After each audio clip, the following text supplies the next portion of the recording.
Bueno, buenas tardes. Agradecer la presencia y un miércoles más de final de mes en el Colegio de Médicos de Castellón con el Instituto Médico Valenciano para seguir nuestras jornadas de charlas mejorando día a día, que están muy bien. Y sin más, paso la palabra a Carmela para que presentes al ponente y muchas gracias. Bueno, buenas tardes. Muchas gracias a todos. Yo creo que volvemos a retomar. ¿No se oye? ¿Perdón? ¿Ahora? Vale. Bueno, pues buenas tardes de nuevo a todos. Muchas gracias por acompañarnos. Volvemos a retomar las sesiones de los miércoles, de los últimos miércoles de mes, en este compromiso que tenemos adquirido entre el Colegio de Médicos de Castellón y el Instituto Médico Valenciano de garantizar sesiones, charlas de temas que entendemos que son de interés para la profesión, para los profesionales, y que tienen este carácter transversal que pueden suponer, se supone que son de interés también para un colectivo muy amplio de profesionales, ¿no? En la cartera de actividades que teníamos programadas para este año 2024, teníamos una sesión hoy programada que no ha podido realizarse por un tema de dificultad de la persona que estaba encargada, pero que lo retomaremos en el mes de septiembre. Y esta actividad que la teníamos programada para más adelante, después en el otoño, pues la hemos adelantado gracias a la disponibilidad absoluta de Paco Morales, que es miembro del Instituto Médico Valenciano, es una persona fantástica que ha aceptado adelantar su intervención a este miércoles del mes de abril, que nos había surgido este imprevisto, y para tratar un tema que yo creo que es muy interesante porque muchas veces es un aspecto, el tema del interés social de los fármacos, que es desconocido para muchos profesionales y que tiene un claro impacto en términos de salud pública y en términos de sanidad, de gastos sanitarios, me estoy refiriendo. Entonces, todos los abordajes que supone en este momento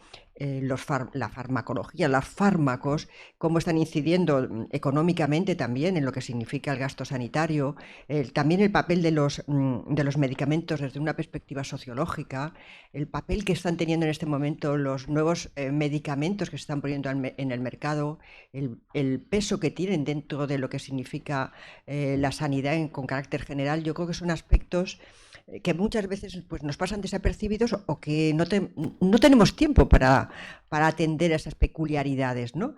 Pero los fármacos son clave en términos de salud. Pero también son clave en muchos aspectos de equívocos que los mismos medicamentos suponen. Bueno, para hablar de todos estos aspectos en toda su dimensión, contamos con Francisco Morales, que ha sido catedrático durante muchos años de farmacología en la Universidad de Valencia y es un experto en todos estos contenidos de los que vamos a tratar a lo largo de esta tarde. Yo creo que sin más vamos a pasar la palabra a Paco Morales y muchas gracias a todos.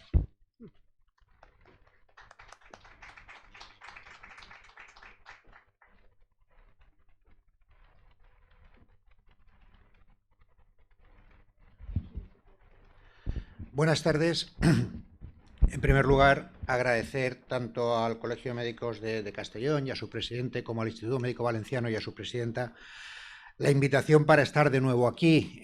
Tuve el honor de arrancar este ciclo de conferencias hace ya algo más de un año, hablando de un tema que me preocupa mucho, que es el consentimiento informado, la obtención del consentimiento informado. Y hoy vuelvo para hablar de otro tema que no me preocupa tanto como el consentimiento informado, pero ha ocupado buena parte de mi vida, que es el medicamento.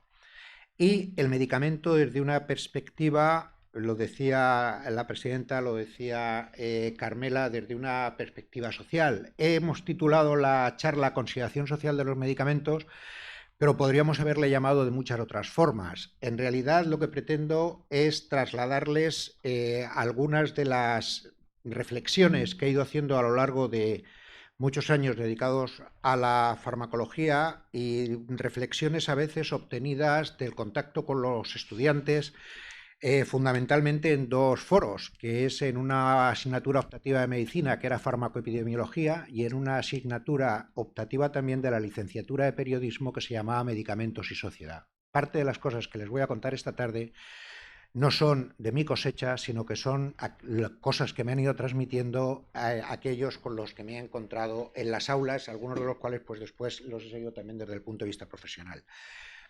El programa que les propongo para ir haciendo esas reflexiones y esos pensamientos en voz alta son esos 6 puntos que tienen ahí, y vamos a empezar planteándonos qué es el medicamento hoy.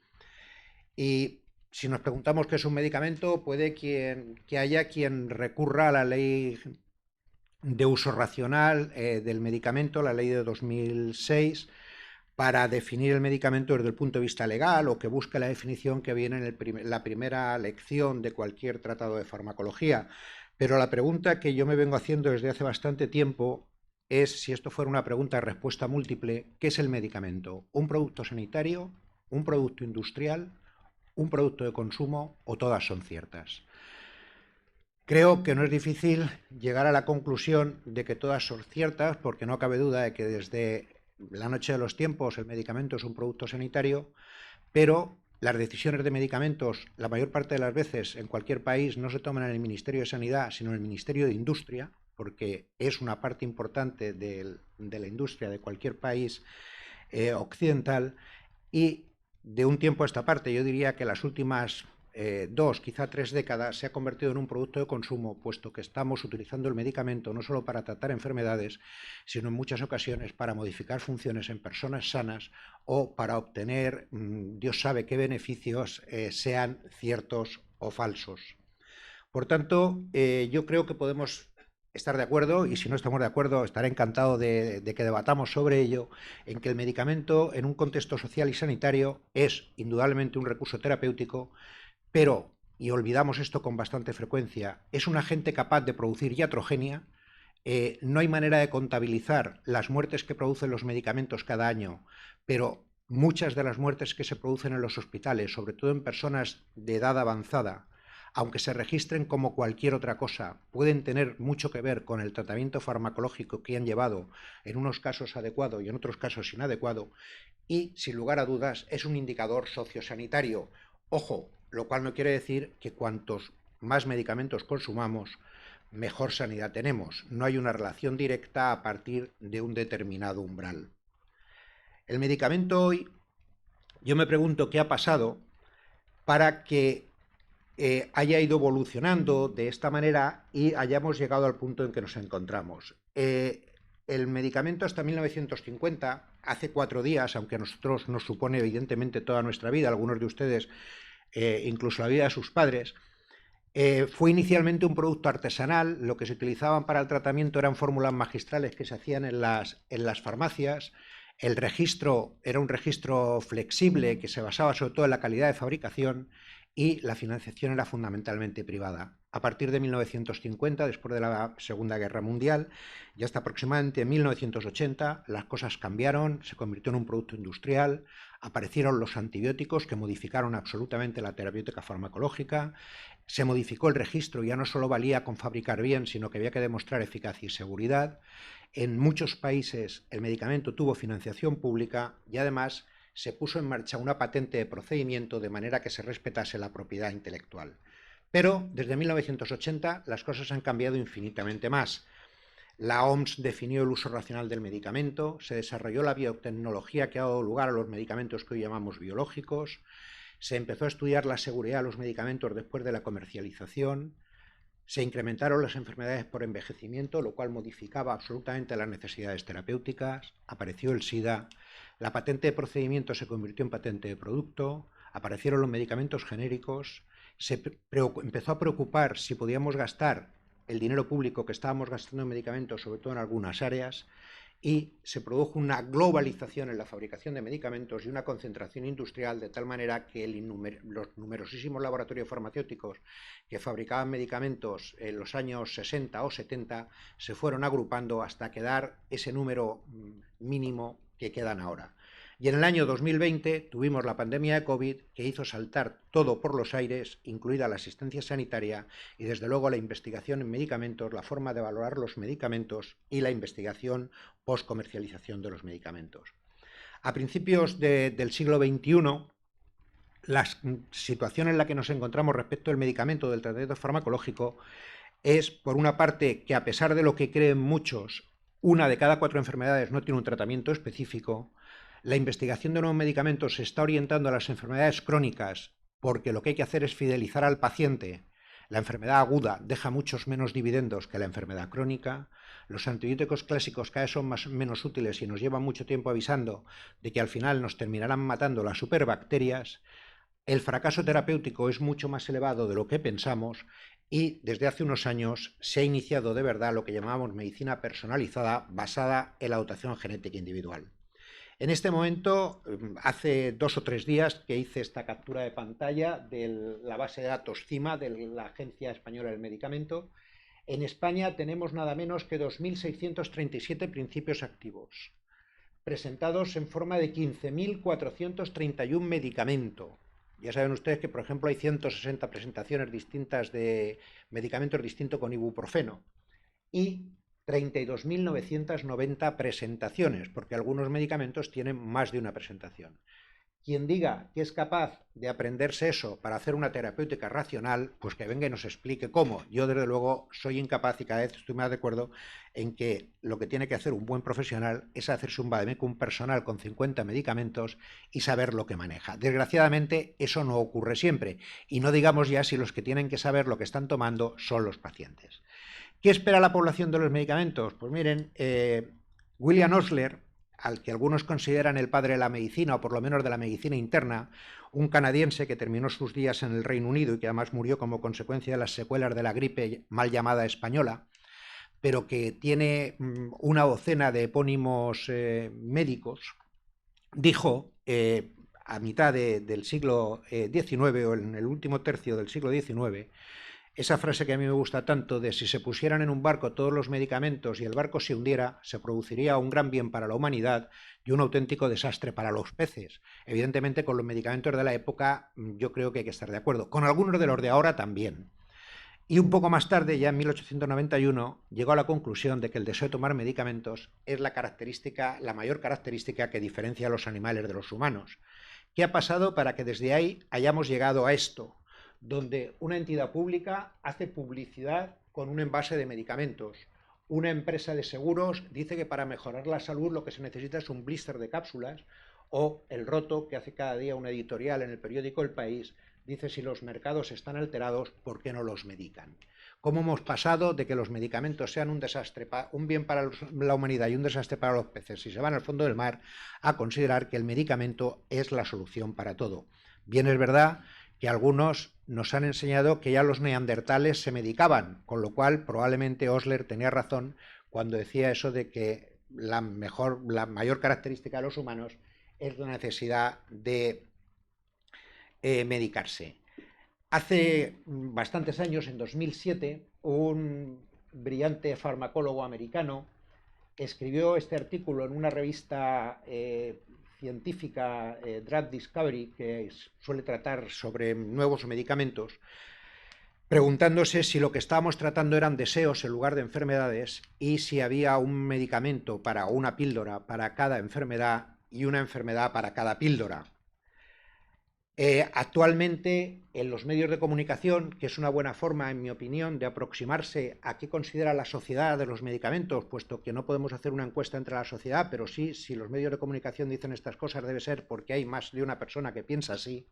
Nos podemos encontrar desde quien anuncia que un fármaco experimental contra el Alzheimer reduce el deterioro cognitivo un 27%, aunque luego cuando uno va al artículo de New England descubre que el 27% está calculado de forma tramposa, o se sorprende sabiendo que casi la mitad de los funcionarios consumen a diario ansiolíticos, antidepresivos o somníferos. Fíjense que es los funcionarios, que todo el mundo piensa que es el puesto ideal para no trabajar. Y en los últimos tiempos saben que es noticia un día sí y otro también los fármacos antidiabéticos utilizados para el tratamiento de la obesidad, que están de momento causando problemas de desabastecimiento y que mi pronóstico es que no tardarán mucho en causar problemas de salud entre los obesos que los están utilizando. Fíjense si la cuestión del medicamento es importante para la sociedad, que en la literatura es muy frecuente encontrar referencias a los medicamentos. A mí me parece especialmente significativa esta. A mí me gusta siempre hacer alguna recomendación bibliográfica, ya que lo que cuento quizá no sea muy interesante, por lo menos decirles de algún libro que pueda resultar interesante. Petros Markaris es un griego que escribe novela negra. Tiene un comisario, que es el comisario Jaritos, que bueno, va descubriendo crímenes, y escribió durante la crisis económica del 2008, escribió una trilogía. Uno de los libros de la trilogía es este, el segundo, Liquidación Final. Liquidación Final empieza con la policía, con el comisario Jaritos a la cabeza, entrando en un domicilio donde hay 4 mujeres de edad muertas. Están 2 en la cama y 2 en el sillón, muertas. Y han dejado una nota.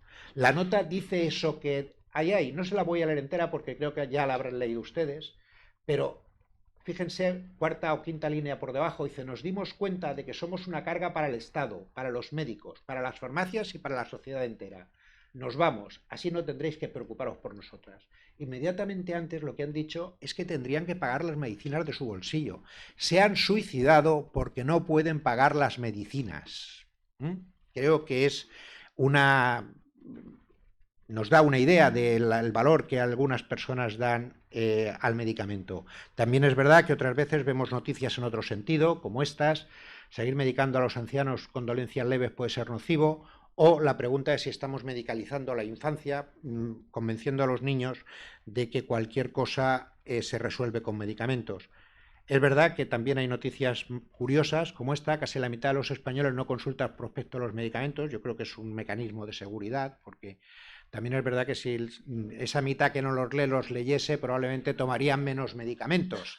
Pero bueno, este es un dato de una encuesta que ha hecho Teva. Y para que valoremos hasta qué punto los medicamentos tienen relación con la mejora de la salud de la población, sobre todo en algunas enfermedades, a mí me gusta mucho enseñar este gráfico.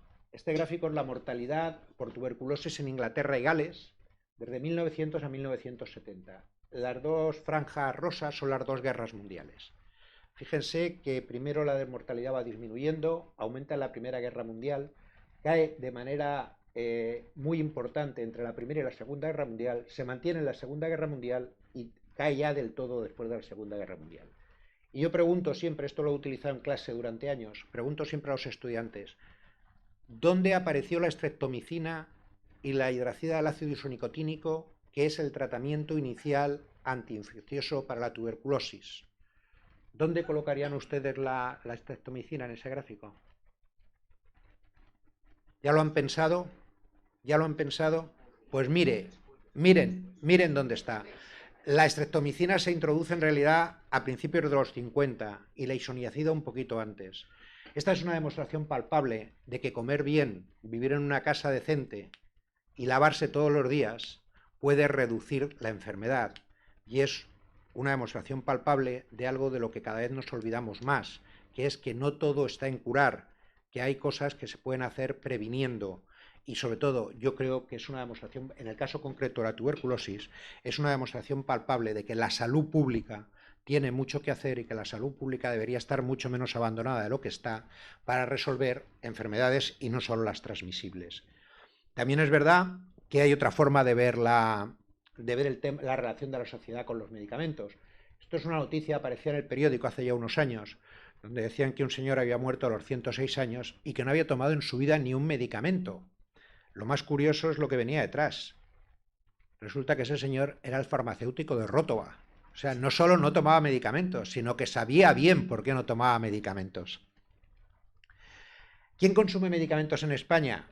Pues si vamos a datos de la Encuesta Nacional de Salud, la Encuesta Nacional de Salud, saben ustedes que es algo que antes se hacía cada 4 años, que con la pandemia no se hizo cuando tocaba hacerla, que era en el año 21, y ahora ya veremos cuando volvemos a tener datos. Los últimos datos que tenemos de la Encuesta Nacional de Salud son del año 2017. La encuesta es una encuesta extensísima que se hace en 2 oleadas, que se hace visitando las casas de las personas que se encuestan, que se preguntan por infinidad de cosas de todos los miembros que viven en la familia. Bueno, en concreto la del 17 se hizo con 23.000 encuestas.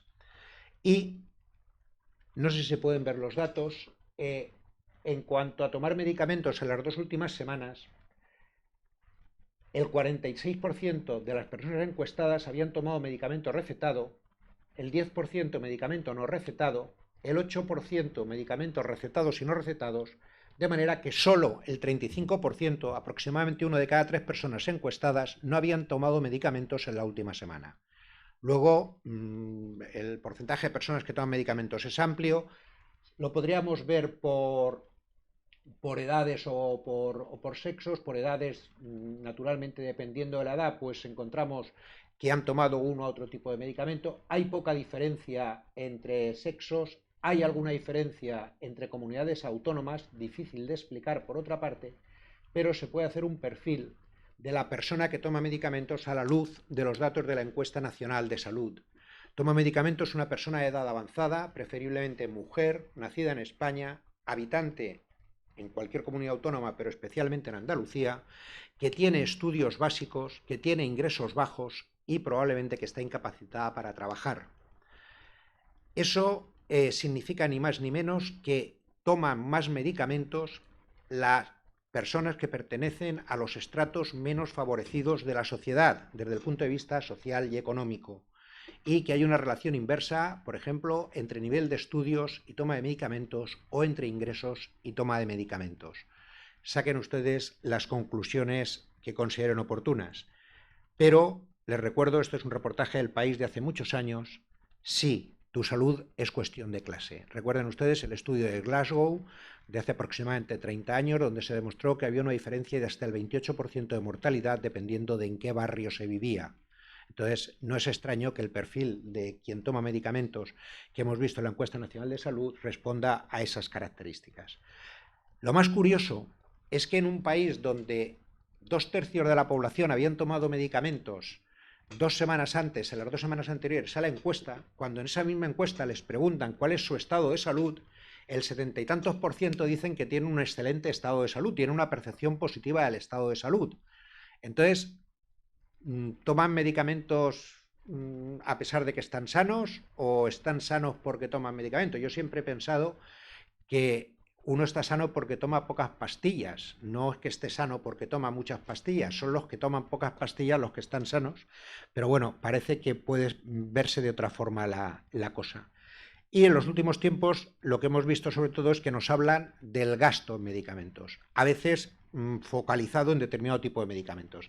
Esos son 2 titulares de un periódico de estos diarios gratuitos que habla de medicamento y de farmacia. Ya ven que habla del crecimiento en el consumo de medicamentos y del crecimiento del gasto. Estos son datos del Sistema Nacional de Salud del mes de febrero de 2024. El total del gasto sanitario año es de 132.000 millones de euros, lo cual significa un gasto de 2.789 euros por habitante. Eso naturalmente se reparte entre gasto público y gasto privado, lo tienen aquí, y de ese gasto el 15% es farmacia. Ese 15% supone casi 20.000 millones de euros al año, o lo que es igual aproximadamente 400 euros por habitante de 0 a infinitos años y año. Eso es lo que nos estamos gastando en medicamentos. Otra cosa es si podríamos gastar menos o si podríamos gastar mejor.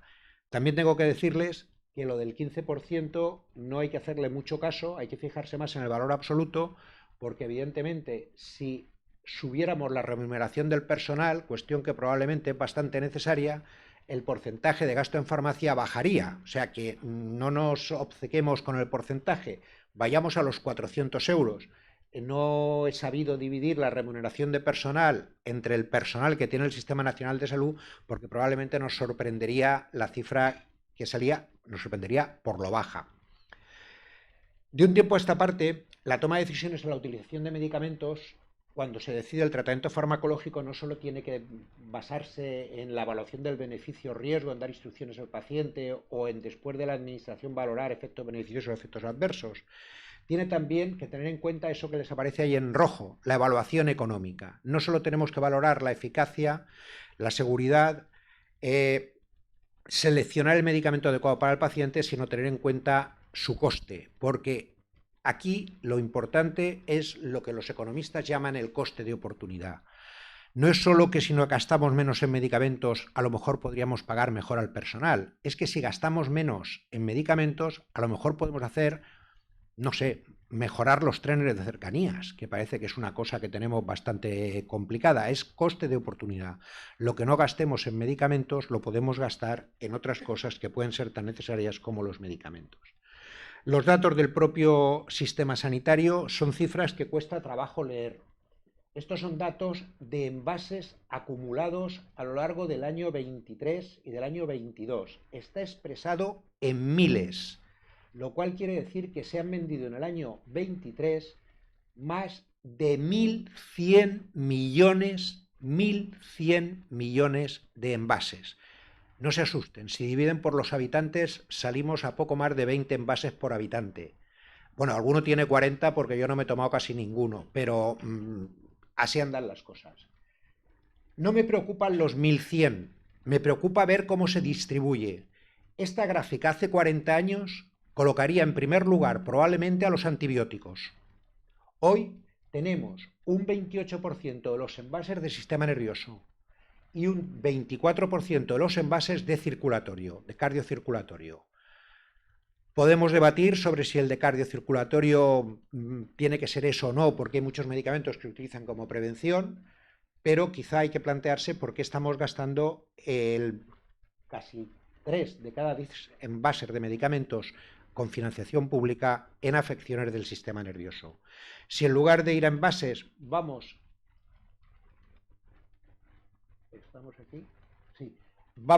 a euros, tenemos 14.000 millones de euros en el año 23, con un aumento del 3,91% sobre el año 92.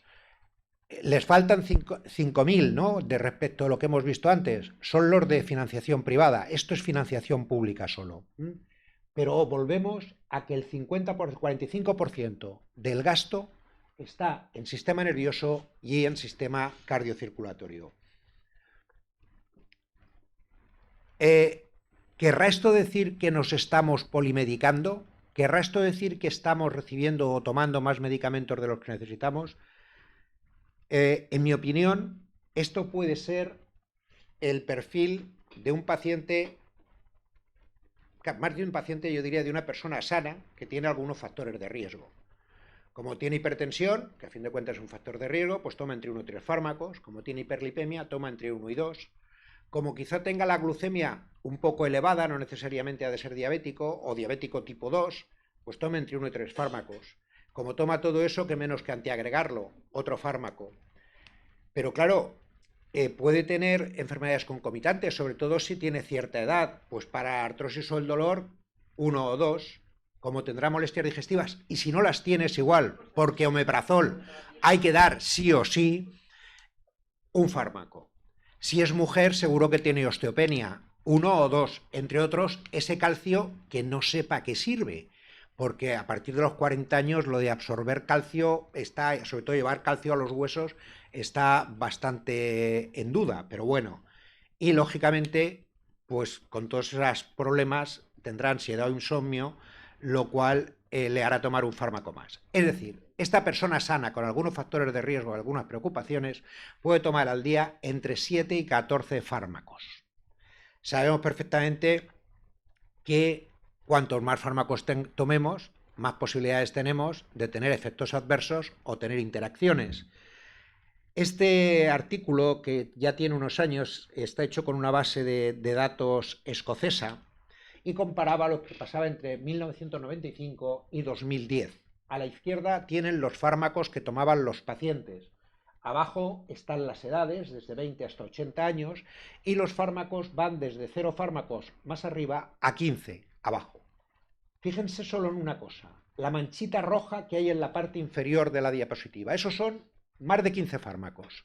Fíjense que en el 95 casi no había mancha roja. Fíjense en el 2010. Como consecuencia de eso, tenemos que hablar del riesgo de interacción, de que unos fármacos modifiquen el efecto de otros. Y nos vamos a la parte de la derecha. La parte verdosa es la parte en la que no hay riesgo de interacción. Los colores del rosa al rojo es riesgo de interacción, 1, 2, 3 o 4 interacciones. Fíjense también cómo se ha incrementado el rojo desde el 95 al 2010. Y hay se puede estar produciendo algo de lo que les comentaré después, pero aprovecho ya para decirlo, que es lo que los libros llaman cascada de prescripción o cascada terapéutica, pero que yo prefiero denominar cascada iatrogénica. Es decir, me duele no sé qué, me he caído a la bicicleta, tome ibuprofeno. Oiga, que me ha subido la tensión, tome un ARA2. Y además un poco de diurético. Oiga, que tengo el ácido úrico alto, pues ahora le doy alopurinol. Total, que por caerse la bicicleta han terminado tomando ibuprofeno que a lo mejor le molesta el riñón, tomando un antihipertensivo que luego nadie le va a quitar, con el ácido úrico alto que nadie se va a preocupar de volverlo a hacer y le va a quedar el alopurinol. Y con un poco de suerte con el alopurinol va a hacer un ras cutáneo y entonces le van a dar antihistamínicos. Y a lo mejor eso le produce somnolencia y tiene un accidente de coche. Eso es lo que llaman los libros cascada terapéutica. Yo creo que es cascada iatrogénica. Y muchas veces la cascada la hace el paciente, no la hace el médico, la hace el paciente por su cuenta, o la hace con la colaboración de los médicos y del poco tiempo que se tiene, sobre todo en atención primaria, para atender a los pacientes. Hay estudios que demuestran que la mortalidad en los hospitales, en parte, es debida, tanto la prolongación de la estancia como la mortalidad puede ser debida a reacciones adversas, y muchas de las reacciones adversas vienen de ese tipo de conductas. ¿Y por qué se toman tantos medicamentos? Pues hace mucho tiempo que a mí me resolvió la pregunta este artículo, que es del año 2009. Usted no está sano, está preenfermo. ¿Saben que hay quien dice que cuál es la definición de persona sana? Es un paciente insuficientemente explorado. Si cogemos una persona de más de 65 años y la exploramos adecuadamente, le hacemos toda clase de analíticas y unas cuantas pruebas de imagen, casi seguro que conseguimos excusa para recetarle unos cuantos medicamentos, aunque él realmente no haya manifestado ningún síntoma cuando ha venido a la consulta. ¿Quién está generando esto del preenfermo? Pues lo está generando la industria farmacéutica, primera culpable, sin lugar a dudas. Ya saben que hay quien habla de inventores de enfermedades.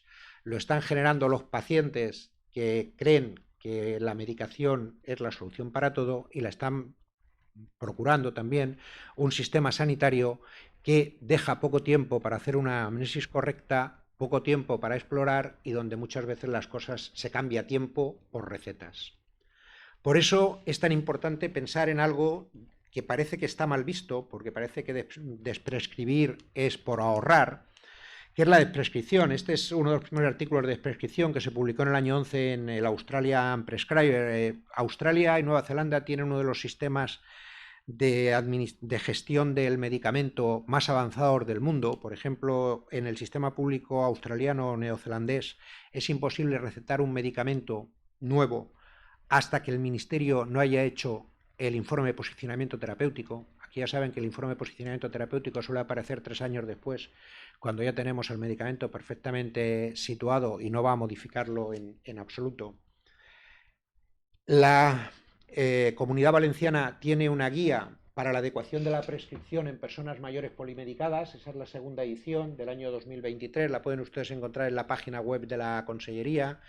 Esta es una publicación que es producto de la colaboración de muchísimos profesionales y donde nosotros como Instituto Médico Valenciano participamos a través de varias especialidades.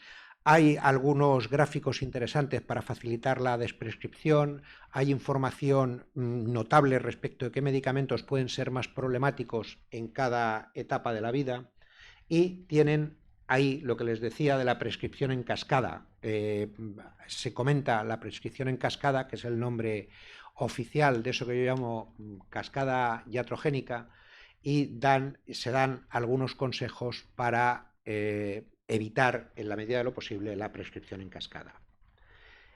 Y además de todo esto, resulta que de unos años a esta parte tenemos medicamentos del confort o del estilo de vida.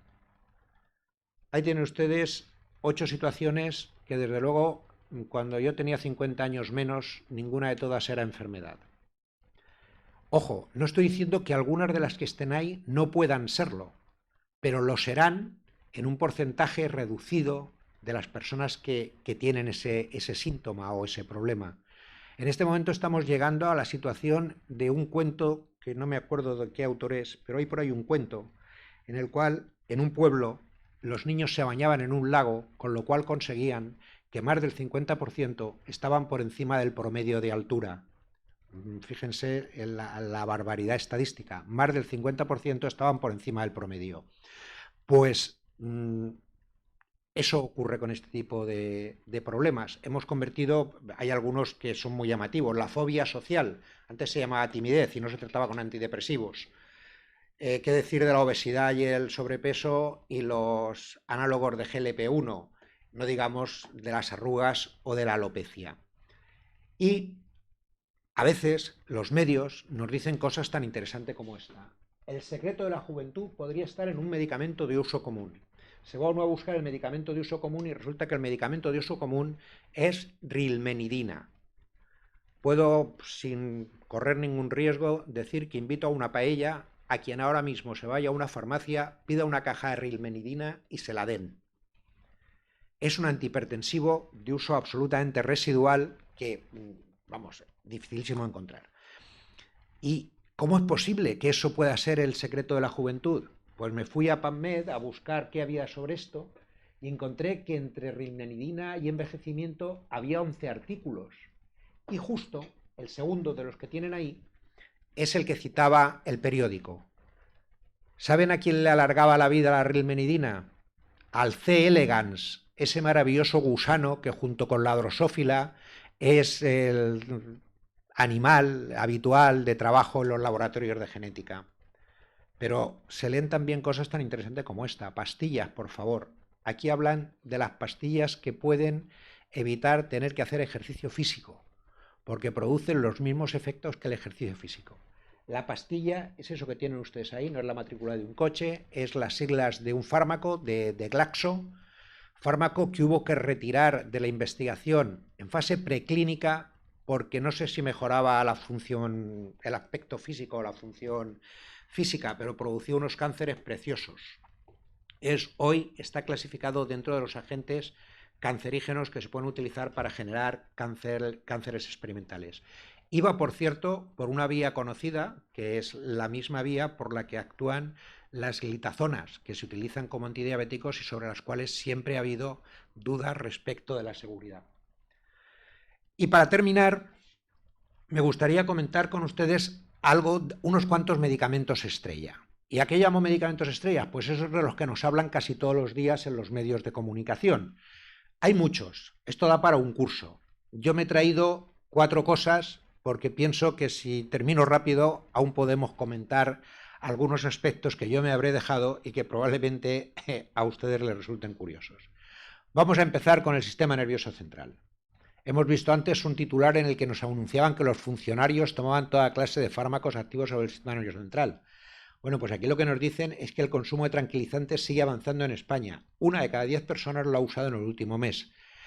Parece que somos los primeros en el ranking europeo en la utilización de hipnóticos, por lo menos de benzodiazepinas como hipnóticos. Saben ustedes que las benzodiazepinas tienen un efecto hipnótico que dura 4 o 6 semanas antes de producir tolerancia, lo cual quiere decir que todas esas personas que toman 10 años el lorazepam para dormir están tomando placebo y que con un terroncito de azúcar resolveríamos lo mismo, pero con menos riesgos y mucho más barato. Tal es el problema que el 15 de abril varios medios de comunicación se hacían eco de que el Ministerio de Sanidad está preparando una guía para prescribir psicofármacos y reducir o eliminar la medicación cuando no sea necesaria. Es también esto un ejemplo de cómo distintos medios dan la misma noticia. Las provincias consideran que Sanidad dará pautas a los médicos para reducir el abuso, el ABC dice que Sanidad instará a los médicos a reducir la prescripción y 20 Minutos, un periódico gratuito, para mi gusto, es el que más se aproxima. Dice que Sanidad prepara una guía, que es lo que realmente deben estar haciendo. Y si hablamos de producto estrella, en estos días tenemos que hablar del Nolotil. Eso es una captura de pantalla de uno de esos programas de tarde que sustituyen a Sálvame. Entré en casa, estaba la televisión encendida y me encontré eso, no pude por menos que hacerle una foto. Alerta por el Nolotil, la audiencia lo investiga. Vamos a ver. El año pasado se vendieron en España 22,5 millones de envases de Nolotil. 22,5 millones. Si realmente esto fuera algo que matase, iríamos por la calle apartando a los muertos, porque 22,5 millones de envases para una población de 46 millones, saquen ustedes las cuentas. ¿Qué es lo que pasa? Pues que hubo, porque recientemente yo no conozco ningún caso, hubo una desgraciada agrupación de casos de granulocitosis por nolotil en la zona de la Marina, donde tenemos toda una serie de centroeuropeos que se vinieron después de jubilarse a vivir por ahí, y a los cuales se les prescribió nolotil, o ellos compraron nolotil, o en las farmacias les dieron nolotil. El nolotil, el metamizol, es un fármaco analgésico utilizadísimo en los países mediterráneos, no utilizado, aunque no prohibido, no es que esté prohibido, es que simplemente no está autorizado, no fue nunca autorizado por las agencias de países de Centro Europa y nórdicos, porque hay alguna predisposición genética a presentar a granulocitosis en esas personas que tienen la piel transparente, el pelo rubio y los ojos azules. Hay unas recomendaciones en el mundo mundial. El nolotil en España fue autorizado en 1959. En 1959. Los que nacieron ese año se jubilan ya y desde entonces se está vendiendo. El cálculo, esa es la nota que en el propio 23, en diciembre o en noviembre del diciembre del 23, hizo la Agencia Española del Medicamento respecto al problema del nolotil, remitiéndose al estudio que ya se había hecho desde la Agencia Europea en 2018 y donde se calcula que los casos de granulocitosis por nolotil son entre 1 y 1,2 por millón de administraciones. Les recuerdo que el shock anafiláctico por penicilina G se da en 1 de cada 100.000 pacientes tratados, 10 veces más que la granulocitosis del nolotil. Pero alguien ha ido a un juzgado, ha llevado unos cuantos recortes de periódico contando que el nolotil mata, otro alguien ha dicho que cómo es posible que no se retire el nolotil, y bueno, pues está en la audiencia. No quiero preguntarme con qué vamos a tratar determinado tipo de dolores, incluido el posoperatorio, donde la pauta de alternar paracetamol con nolotil es eficacísima. ¿Con qué vamos a tratar si a alguien se le ocurre la brillante idea de retirar el nolotil? Supongo que con AINES, y entonces tendremos, en lugar de una granulocitosis cada millón, pues tendremos insuficiencias renales. Pero bueno, de momento el nolotil está en el candelero. Y yo creo que lo más emocionante de lo que está pasando en los últimos tiempos con la farmacología y con los fármacos son los análogos de GLP-1 para la obesidad. Análogos de GLP-1 que lo que producen es una sensación de saciedad gracias a que lo que hacen es estimular la producción de insulina. Bien es verdad que la mayor parte de los que lo han utilizado dicen que también produce una cierta sensación de náuseas, tiene una tolerancia digestiva solo relativamente buena. Hay que pinchárselos, pero se ha puesto de moda pincharse este tipo de cosas. Empezó con la liraglutida, ahora se hace con la semaglutida, con el Ozempic. Hay que pinchárselo cada semana y bueno, hay quien se pregunta si no hay que autorizar esto para la obesidad en todas partes y dejar de hacer otro tipo de medidas para la obesidad. La obesidad, evidentemente, es de esas cosas que, salvo en algunos casos muy vinculadas a genética, pues se puede tratar con modificación del estilo de vida, pero parece que es mucho mejor pincharse. Y de hecho está habiendo auténtica desabastecimiento de algunos de estos fármacos que en lugar de ir a los diabéticos, porque se puede fabricar lo que se puede fabricar, están yendo a clínicas que se dedican a tratar la obesidad, etc. Incluso los periódicos avisan de que también tienen efecto rebote y no son la solución. Hay estudios, este es muy gracioso por el título, La vida después de Ozempic, hay estudios que demuestran que si cuando se suspende Ozempic, que mucha gente lo deja en las primeras semanas precisamente por la intolerancia, si se hace ejercicio físico reglado, se consigue mantener la pérdida de peso que produjo el Ozempic en las primeras semanas, está exactamente igual que los que se siguen pinchando Ozempic, pero bueno, es mucho más cómodo pincharse que hacer ejercicio físico. En todo caso, hay dudas respecto a la seguridad a largo plazo.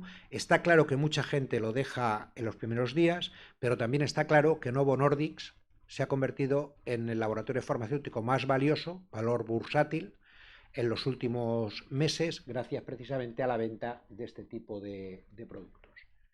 Esto es del The Economist del día 19 de abril. No conseguí averiguar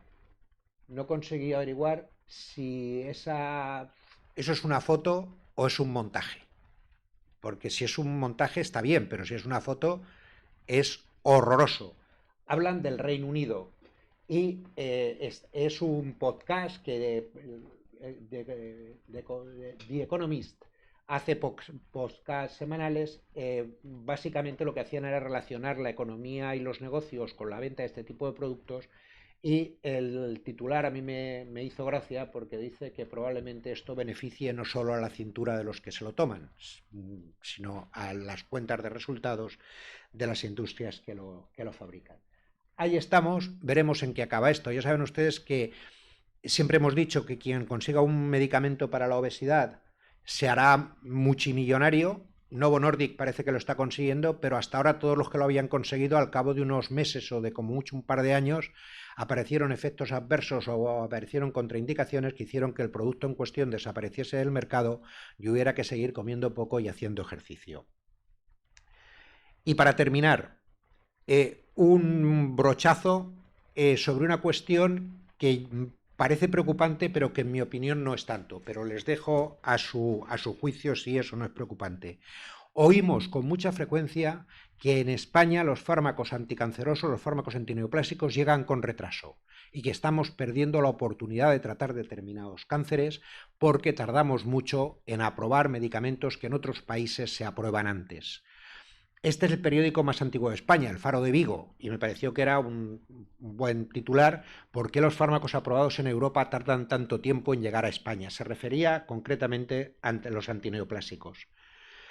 Pero, siguiendo con los periódicos, un oncólogo dice que necesitan tratar a 10 enfermos de cáncer para que solo se beneficien 2 o 3 y que es insostenible, lo cual hace pensar que el oncólogo nos está informando de que esos fármacos tan novedosos no son tan eficaces como creemos. Saben ustedes perfectamente que, por ejemplo, la inmunoterapia, que tantas vidas ha salvado, salva aproximadamente el 20% de los pacientes tratados.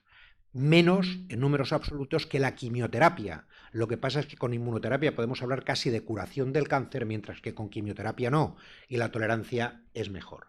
Bien, pues afortunadamente alguien se ha puesto a hacer números y nos da datos de qué pasa con los fármacos antineoplásicos autorizados en España en la última década. Este es un estudio publicado en el año, me parece recordar que 23.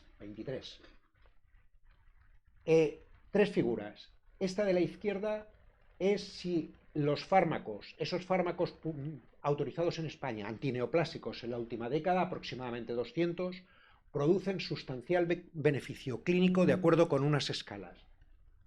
En verde, los que sí, en azul, los que no. Como verán, aproximadamente el 50% de los fármacos autorizados en las últimas décadas no producen un beneficio clínico sustancial de acuerdo con las escalas. Aspecto muy importante en el tratamiento antineoplásico: calidad de vida. ¿Mejoran la calidad de vida? En rosa, los estudios en los que no se ha analizado la calidad de vida. En verde, los estudios en los que mejora la calidad de vida. En azul, los estudios en que no mejora la calidad de vida. 20 de casi 200 fármacos. Mejora la calidad de vida. Y por último, lo que debería ser más importante en productos antineoplásicos: supervivencia global. Mejora la supervivencia global. En verde, los que la mejoran, algo menos de la mitad. En azul, los que no la mejoran, aproximadamente el 20%. En rosa, aquellos de los que no hay información. ¿Por qué? Porque se han hecho estudios donde lo que se ha estudiado ha sido, por ejemplo, el periodo libre de enfermedad o la mejora de determinada sintomatología, pero no se han hecho estudios lo suficientemente largos como para saber si se modifica o no la supervivencia global. Si esos estudios se hubieran hecho, es posible que esa tercera figura fuera diferente. Entonces, es verdad que autorizamos más tarde, por ejemplo, que Alemania. También es verdad que financiamos de manera distinta como financia Alemania, pero no todo lo nuevo es mejor. Y muchas veces se hacen autorizaciones aceleradas, eso es muy frecuente en cáncer, que finalmente terminan produciendo una prolongación de la vida de 8 semanas, la mitad de las cuales con efectos adversos prácticamente intolerables. Entonces, habría que hacer otro tipo de valoración.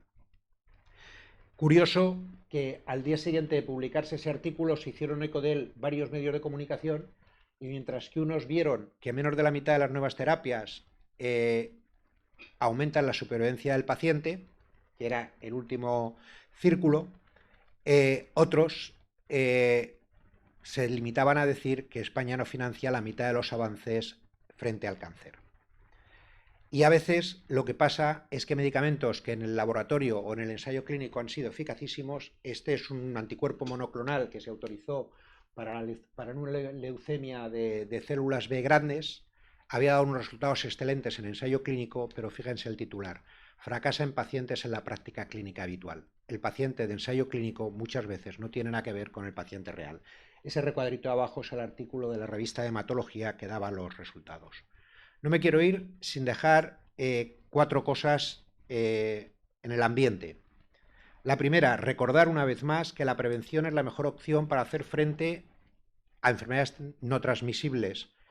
Lo dijo el director general de la OMS en 2010, lo ha repetido todo el mundo toda la vida, y estamos invirtiendo muchos más esfuerzos y mucho más dinero en curar que en prevenir. Vuelvo a hacer un llamamiento a la necesidad de más y mejor sanidad pública. Otro, a lo largo de toda mi intervención no me habrán oído decir en prácticamente ningún momento las diferencias entre hombres y mujeres. Bueno, pues a pesar de ello tengo claro que los hombres y las mujeres enfermamos de manera distinta. Y tengo claro que sabemos tratar hombres, porque la mayor parte de los ensayos clínicos se han hecho en hombres, pero que hemos extrapolado demasiado a las mujeres durante demasiado tiempo.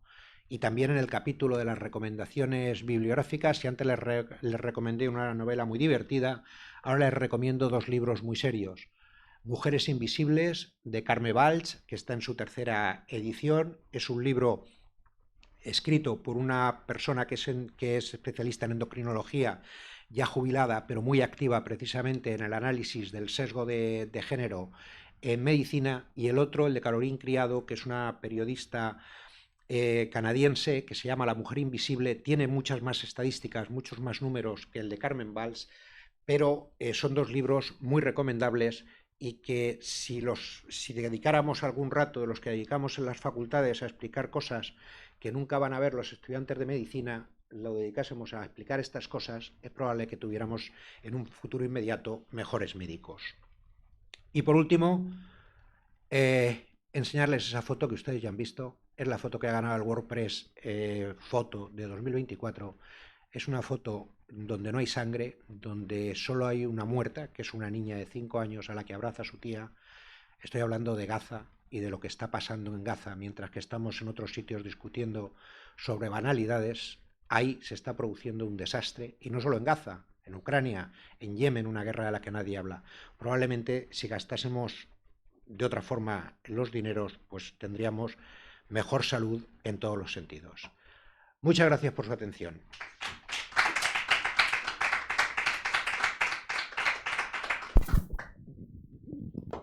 Estoy a su disposición para que comentemos.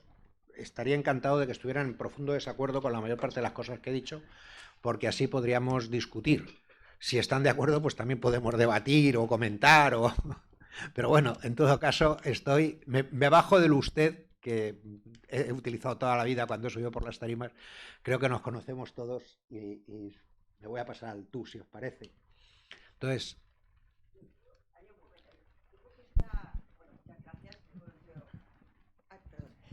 muchas gracias por la exposición, porque ha sido magnífica y yo creo que muy clarificadora en muchos aspectos. Y yo creo que también complementa algunos de los aspectos que se trataron en una sesión que dedicamos al Instituto Médico Valenciano, que era el acceso a los medicamentos, la accesibilidad de los medicamentos y los precios de los medicamentos. Quiero decir que son 2 factores que están gravitando sobre el sistema sanitario público de una forma muy importante. Todo esto que se ha relatado, pero aquellos otros aspectos de las patentes, todo el tema de las políticas que están generando en torno a las patentes, cómo están gravitando también de una forma tan importante en el tema económico. No sé, era conocer un poco también esos aspectos de pasada.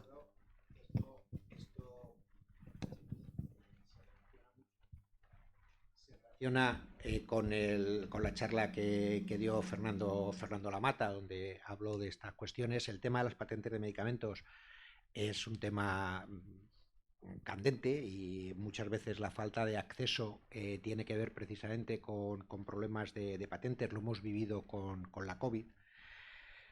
Pero también tiene que ver con otra charla que fue la de Joan Paredes, Salutogénesis. Joan Paredes nos habló de cómo conseguir salud sin mucha necesidad del sistema sanitario y desde luego sin medicamentos. Cómo se puede conseguir salud yendo a bailar con las vecinas o saliendo a charlar en la puerta a la fresca en verano, o dejando que los niños jueguen en la calle si por la calle no pasaran coches endemoniados que atropellan a los niños, o con una alimentación sana, para lo cual sería necesario tomar medidas en cuanto al precio de los alimentos, o tantas y tantas cosas. Yo creo que hay que ponerse un poco en la situación del farmacéutico de Rótova, que murió con 106 años sin tomar un medicamento. Seguramente no tomó ningún medicamento, pero debió hacer otras cosas. Estoy seguro que iba andando a todas partes, que comía lo que se cultivaba en los huertos próximos, que bebía un agua excelente y tantas otras cosas. Sí, está todo relacionado. Indudablemente, si vivimos en una sociedad medicalizada, yo creo que vivimos en una sociedad medicamentizada. Y además es que he tenido ocasión de verlo en directo. Yo entré en el Departamento de Farmacología de la Facultad de Medicina de Valencia el curso 69-70. De entonces acá he ido siguiendo desde distintas perspectivas el medicamento, y desde luego el medicamento nunca ha estado tan presente. Durante unos años que estuve yendo a la facultad en metro, yo iba en metro desde Almásera hasta la puerta del Clínico. Es verdad que está sesgado, porque ahí iba mucha gente de los pueblos cercanos a Valencia que iban al Clínico, pero yo me limitaba a prestar atención a las conversaciones de las personas que iban en el metro a primera hora de la mañana. La mayor parte de ellas no ya es que hablaban de médicos, es que hablaban de medicamentos y se intercambiaban los medicamentos que estaban tomando. Yo lamento mucho no haber tomado notas o haber grabado aquellas conversaciones, porque aquello era todo un tratado de farmacología popular que me hubiera venido muy bien para ahora hacer este tipo de charlas. Carlos. Paco, has dado una pincelada con los medicamentos frente al cáncer, y yo creo que eso debe estar relacionado por lo que te he oído en algunas ocasiones cuando hemos hablado sobre los ensayos clínicos. ¿Qué está pasando? Porque yo entiendo que en algunos medicamentos haya que ir con prisa, pero lo que no acabo de entender es que se utilicen medicamentos cuando no, que sin saber realmente lo que va a pasar se esté utilizando medicamentos que además, por otra parte, suelen ser carísimos. Y voy a poner un ejemplo de lo que yo creo que pasó, o por lo menos lo que yo entendí en su momento, que además es de antes del COVID. ¿Qué pasa con los tratamientos de la hepatitis C? Porque según tengo yo entendido, y pues es posible que esté equivocada, en las primeras generaciones de los tratamientos, que eran también carísimos, se probaba en los ensayos clínicos hasta 1 año, pero los problemas aparecían a los 2 años. Y entonces no estaban siendo nada efectivos, costaban muchísimo. Se montó en nuestro país un plan frente a la hepatitis C, que Dios sabe los millones que costó, por ahí estará, nunca lo he mirado, y nunca he acabado de entender, y esto pasó bastante antes de la COVID. Entonces, ¿qué está pasando con los ensayos clínicos para que lleguemos a estos niveles? Esto da para otra charla, ¿eh? Lo que pasa es que no sé si en esa charla dejaré que me grabéis, porque es probable que tenga que decir algunas cosas que me puedan traer problemas. A ver, ¿qué está pasando con los ensayos clínicos? Pues con los ensayos clínicos lo primero que está pasando es que estamos aplaudiendo cosas que no deberíamos aplaudir nunca. Por ejemplo, me precio de estar en comités de ética de la investigación con medicamentos desde el Real Decreto de Ensayos Clínicos del 93. Yo llevo desde el año 93 participando en comités de ética de la investigación con medicamentos. Es decir, he visto unos cuantos ensayos. No tenemos ningún motivo para estar orgullosos por ser el país de Europa que más ensayos clínicos hacemos. Tenemos en este momento 22.500 ensayos activos. A lo mejor es que somos el país de Europa que menos bien miramos los papeles o que más facilidades damos para hacer según qué ensayos. Eso por un lado. Por otro lado, el diseño de los ensayos. Hay veces que uno ve el diseño de un ensayo y dice, esto es un ensayo suicida. O sea, ¿esta gente dónde va? Si quieren les escribo ya el resultado. Esto no va a ningún sitio. Y no va a ningún sitio porque si usted quiere poner un medicamento antineoplásico que sustituya a lo que ya se está utilizando con éxito, por ejemplo, en el tratamiento del cáncer de mama, no del triple negativo, que tiene sus problemas y que no tenemos todavía el tratamiento ideal, pero otros cánceres de mama tenemos tratamientos absolutamente eficaces. Si usted quiere hacer eso, tiene que hacer un ensayo donde además hay un seguimiento post-ensayo, de manera que sepamos qué pasa 5 años después. No me vale con que me trate 6 sesiones de quimio cada 3 semanas y después de eso decida y me dé cómo ha mejorado la calidad de vida y cómo han remitido determinados síntomas y qué ha pasado con la anatomía patológica. Y no me ha dicho ni cuánto ha sido el periodo libre de enfermedad, fundamental, ni por supuesto me ha dicho cuál ha sido la supervivencia total. Con eso vamos adelante.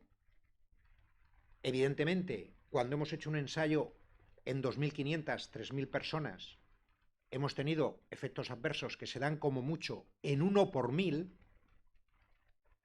Abrimos 20 y tantos países a la vez. En unos meses o unos años hemos metido unas decenas de miles de pacientes. Empezamos a ver los efectos que se dan en 1 por 10.000 o incluso en 1 por 100.000, que muchas veces son los graves, y entonces tenemos que retirar. O empezamos a ver, como ese que acabo de enseñar de la leucemia, que resulta que en condiciones reales de uso no es eficaz. Entonces, en Estados Unidos, que es quien marca, porque no nos engañemos, quien marca es FDA, FDA, que es una agencia de medicamentos de dudosa responsabilidad ética, porque FDA vive de lo que pagan los laboratorios farmacéuticos porque les evalúen los medicamentos, no es una agencia pública. Eso es muy importante. La Agencia Española del Medicamento o la europea son agencias públicas. La FDA no es una agencia pública. La FDA está haciendo en muchas ocasiones autorizaciones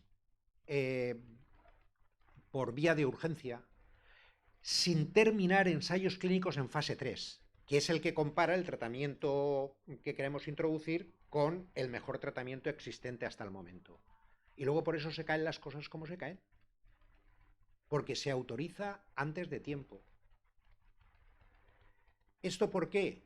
Pues porque realmente el profesor Paul Montastric, con quien estuve de becario en Toulouse en los años 80, nos decía en los años 80, Montastric era un hombre genial, nos decía a los becarios y a los jóvenes de su departamento, no estudiéis farma en los libros de farma, estudiad farma en las páginas salmón de los periódicos, porque las decisiones en farmacología se toman por motivos económicos e industriales, no por motivos científicos. Eso lo decía hace 40 años un sabio francés que hoy tendría del orden de 120. Pues ahí estamos. Entonces se introducen cosas deprisa y corriendo y luego pues hay que retirar más deprisa y corriendo de lo que hace falta. Pero podemos estar dando vueltas al nolotil, que no tiene ni pie ni cabeza, y sin embargo podemos estar comprando otras cosas. Y luego en concreto en el tema cáncer.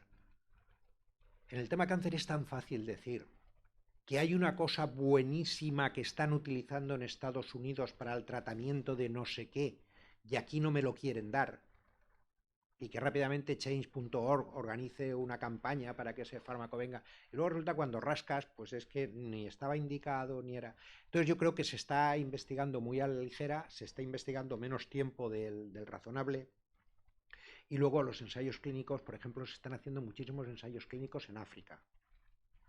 O sea, porque es muy fácil reclutar pacientes que reúnan condiciones, en condiciones éticas y en condiciones de sanidad adecuada, pues tiene sus dificultades. Entonces los multicéntricos se están haciendo, hay que mirar muy bien cuando vemos un ensayo dónde se ha hecho el reclutamiento y sobre todo eso, habría que leer, habría que aprender a leer ensayos clínicos, tampoco en las facultades enseñamos a eso, yo lo intenté algún tiempo pero con escaso éxito.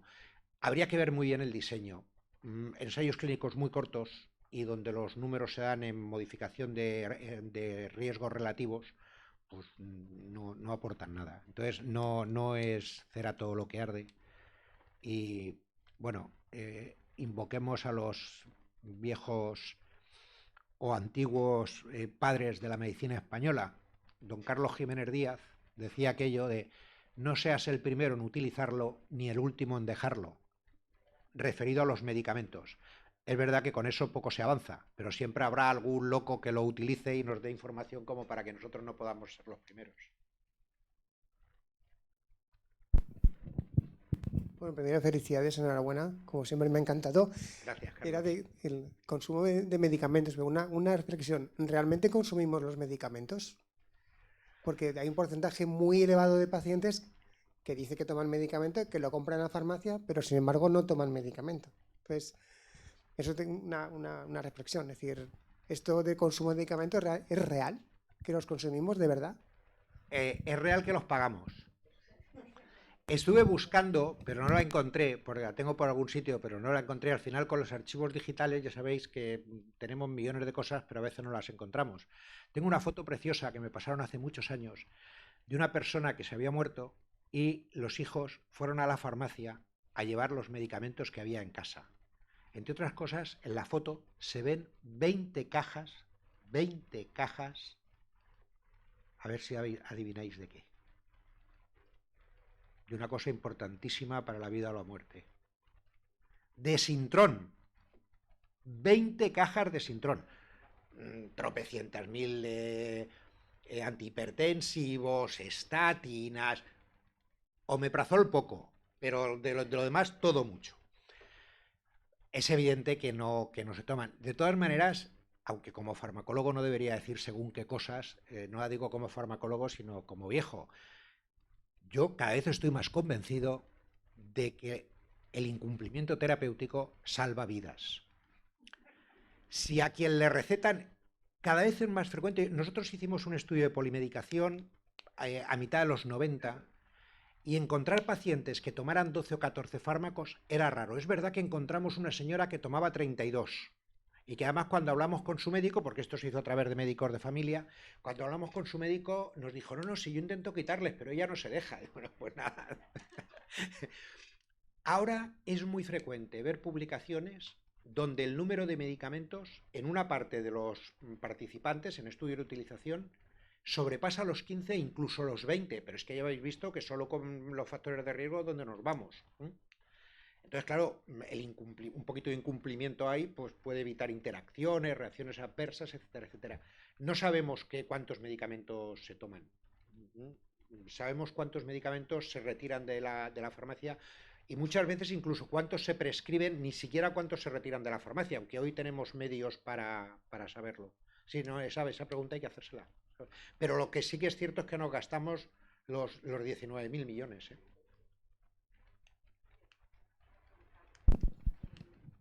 Respecto al gasto farmacéutico, que los médicos poco podemos hacer. Yo, por ejemplo, yo soy hematólogo. En mi especialidad, el dinero que valen los medicamentos que nosotros utilizamos, los inmunomoduladores, los antineoplásicos, los citostáticos. Yo, por ejemplo, tengo un paciente con un HPN que está en tratamiento con ahora el Ravulizumab. Esos son 350.000 euros al año de por vida. Yo no puedo controlar eso porque no tengo otra opción. Entonces, es verdad que el gasto, hacemos un gasto muy importante, pero es que poco podemos hacer nosotros para controlar eso. Los medicamentos nos vienen dados desde arriba y no tenemos más opciones. Una de las grandes incógnitas del mundo del medicamento en España es cómo se fija el precio del medicamento. Y eso que en los últimos tiempos ha habido una cierta transparencia respecto de información de los documentos que se han manejado, etcétera, etcétera. Pero está claro que quien juega sobre todo en el precio del medicamento es el Ministerio de Industria. Sobre todo cuando son empresas farmacéuticas que tienen plantas en España. Si una empresa farmacéutica, cito una, pero no voy a citar ninguna, una planta farmacéutica que tenga de las que en Barcelona fabrican principios activos. O sea, envasadoras hay muchas, pero principios activos hay media docena de empresas que fabrican. Si a esas empresas les planteamos no dónde fabrican el principio activo, sino donde venden medicamento envasado, que determinado medicamento tienen que bajarlo muchísimo, lo más seguro es que diga que entonces no va a poder seguir fabricando el principio activo al precio que lo fabrica, y hay principios activos que se fabrican en 1 o 2 sitios en el mundo, porque esto es como los motores de los coches, que dicen que ahora solo hay 2 fabricantes de motores. Pues con los principios activos pasa lo mismo. Ahora está habiendo desabastecimiento de cisplatino. ¿Y por qué hay desabastecimiento de cisplatino? Porque no interesa fabricar cisplatino. Hace años que hubo desabastecimiento de las cosas más variadas, algunas de ellas importantes, porque no interesa fabricar. Entonces, ahí hay una historia que es política industrial y fijación de precios, de acuerdo no con el precio del medicamento, sino con otras cosas que fabrica el propio laboratorio. Vale, pues si te bajo este, me tienes que dejar que suba aquel, y a lo mejor bajamos esto. Fíjate que bien que el de 350.000 ya solo vale 150.000, pero entonces a lo mejor esos mismos fabrican hidróxido de aluminio, por ponerlo tal, y en lugar de vender a 1,50 la caja de hidróxido de aluminio, la empiezan a vender a 5. Y al final del recorrido hemos pagado unos cuantos millones más con el juego del hidróxido de aluminio de lo que habríamos pagado con el anticuerpo monoclonal. Entonces, yo no quisiera estar en el sitio donde se tienen que tomar estas decisiones, porque son complicadas.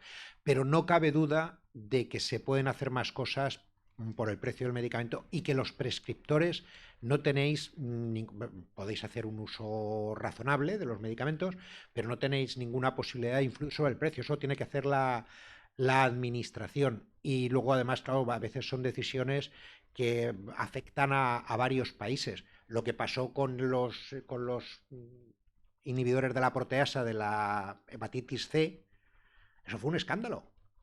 Eso fue una patente de un laboratorio canijo que no había hecho nada en su vida, que le compraron por 8.000 millones, supongo que se retiraron todos los del laboratorio canijo, y esos 8.000 millones había que amortizarlos rapidísimamente, porque entre otras cosas, con los 2 que se utilizaron al final, se curaba la hepatitis. O sea, íbamos a quedarnos sin nicho de mercado. Luego había que amortizarlo. Y como eran los únicos que fabricaban, pues tenía usted 2 posibilidades: o dejar que la gente con hepatitis C se muriese, o pagar lo que ellos quisieron. A mí eso me parece un escándalo y me parece una inmoralidad. Pero bueno, vivimos en una economía de mercado, y aunque yo doy caña a la industria farmacéutica y creo que la industria farmacéutica es culpable de muchos de los males que tenemos, no podemos perder de vista que la industria farmacéutica es sobre todo industria, y que el primer objetivo del CEO de la industria farmacéutica cuando se levanta por las mañanas es pagar el mejor dividendo posible, exactamente igual que el de que fabrica coches o el que fabrica yogures. Entonces, es a los estados, a las administraciones públicas, a quien quizá les podemos pedir que retuerzan un poco la cosa. En cáncer tuvimos un momento muy bueno antes de la pandemia, cuando empezó a hacerse los tratamientos con nuevos medicamentos con lo que se llamaba riesgo compartido, que es, vale, yo trato a los pacientes con este medicamento nuevo que me habéis aprobado de manera urgente, pero en función del éxito terapéutico que tengamos, lo pago yo o lo pagas tú. Eso es un invento genial, pero vino la pandemia y la pandemia hizo saltar todo por los aires.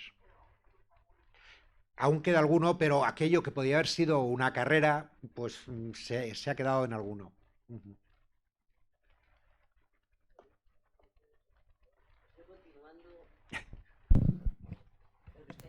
Hay cosas que yo las veo fáciles, pero deben ser muy complicadas de hacer. Si un antibiótico te lo tienes que tomar 3 veces al día, durante 5 días y no más, son 15 pastillas. No 30 ni 25, son 15. Y si luego el enfermo necesita más, pues se le da otra caja. Porque en cosas como los antibióticos, que va a ser uno de los grandes problemas de salud pública, las cajas donde va la medicación tiene muchas más dosis de las que se necesitan. Es increíble. O muchas menos, y hay que llevarse 2 cajas, y entonces te sobran de la segunda casi todos, con lo cual puedes seguir haciendo barbaridades. Yo no entiendo por qué hay envases de medicamentos que hay que tomar una vez al día todo un mes, que tienen 28 comprimidos. Porque ya se cuenta que al menos 2 días nos vamos a olvidar, y los que somos cumplidores, si nos lo tomamos todos los días, ¿qué hacemos? Al final, sí, eso es una solución. yo no, ese es un tema que me interesa, pero yo no he encontrado datos de, por ejemplo, Reino Unido, donde es típico que te pongan en un botecito las cápsulas que necesitas para el tratamiento completo y te escriban una etiqueta, o Estados Unidos, que también lo hacen en algunos sitios. No tengo datos de que el cumplimiento sea mejor o que el desperdicio sea mejor. De manera intuitiva, está claro que si me sobran 20 cápsulas de un antibiótico, corro riesgo de mal utilizarlo posteriormente, ojo, o de tirarlo a donde no debo, porque los temas de la relación medicamento-medio ambiente son también estas cosas que de vez en cuando nos cuentan de que en el río no sé cuál han detectado trazas de más medicamentos de los que existen, es también importante. Fatal para los peces, como ya previó Osler hace 150 años. Sobre los medicamentos que no se utilizan y su desperdicio, ¿hay información sobre los que se devuelven a través de los puntos SIGRE? Debe haberla porque eso lo hacen los colegios de farmacéuticos y los colegios de farmacéuticos son muy de contar, pesar y medir, pero yo no la tengo. Pero debe haberla.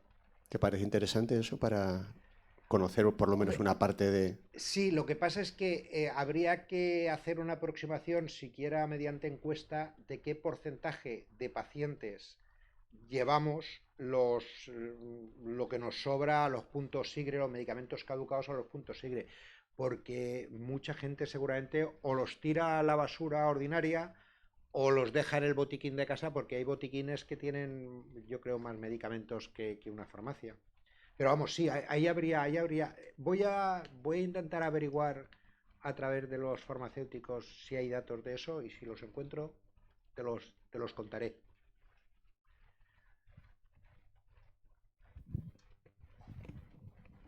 Yo creo que estamos acabando, no sé, pero sí que creo que se ha suscitado un debate que podríamos darle continuidad en otras sesiones hablando de los medicamentos. Yo creo que de las preguntas que se han venido formulando, pues se han planteado temas que dan para otras charlas de este tema. Entonces yo creo que podríamos generar también este compromiso de traer otra sesión para dedicar tiempo a hablar de los medicamentos y al tema. Yo creo que hay muchos aspectos y sobre el tema de la investigación y el tema ético de la investigación con los medicamentos, yo creo que daría para una sesión porque hay muchos aspectos que se desconocen y que sin embargo se están poniendo en marcha. Bueno, yo creo que nos podríamos implicar en este tema de hacer una sesión con el tema de medicamentos. A ver, esto da... Hay universidades que tienen una optativa sociología o antropología del medicamento donde está todo esto.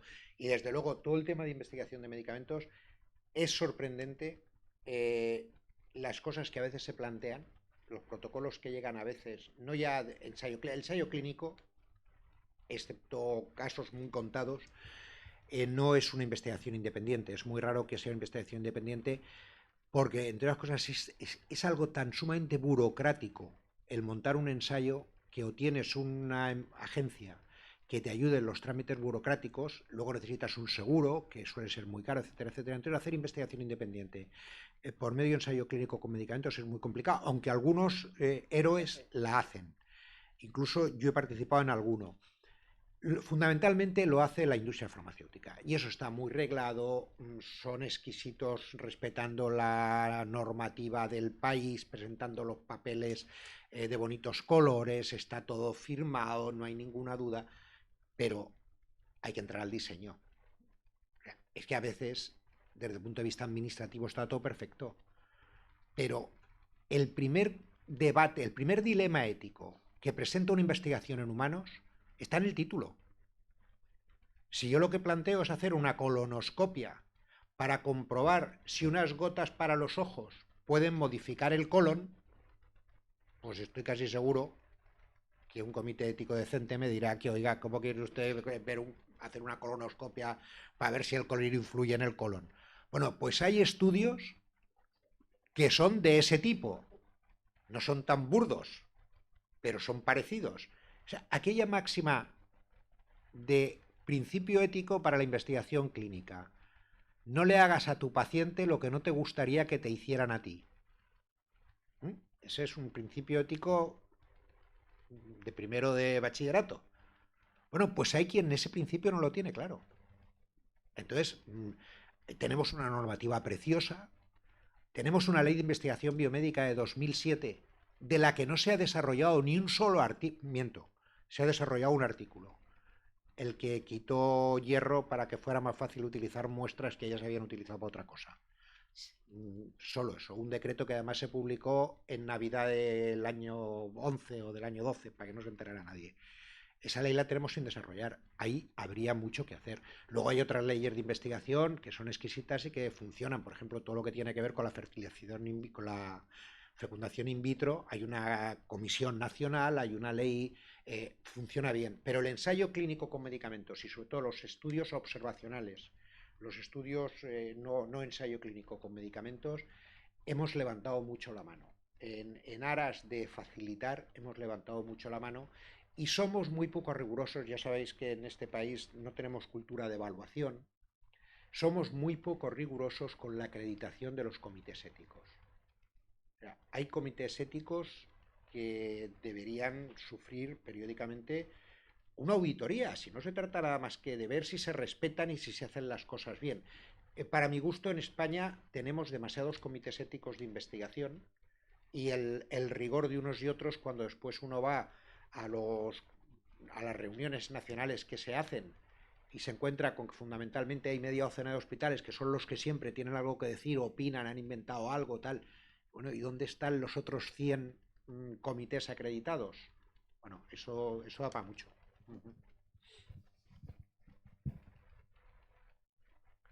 Bueno, yo estoy encantado aquí de hablar de estas cosas, pero a lo mejor alguien se quiere ir a cenar. Gracias.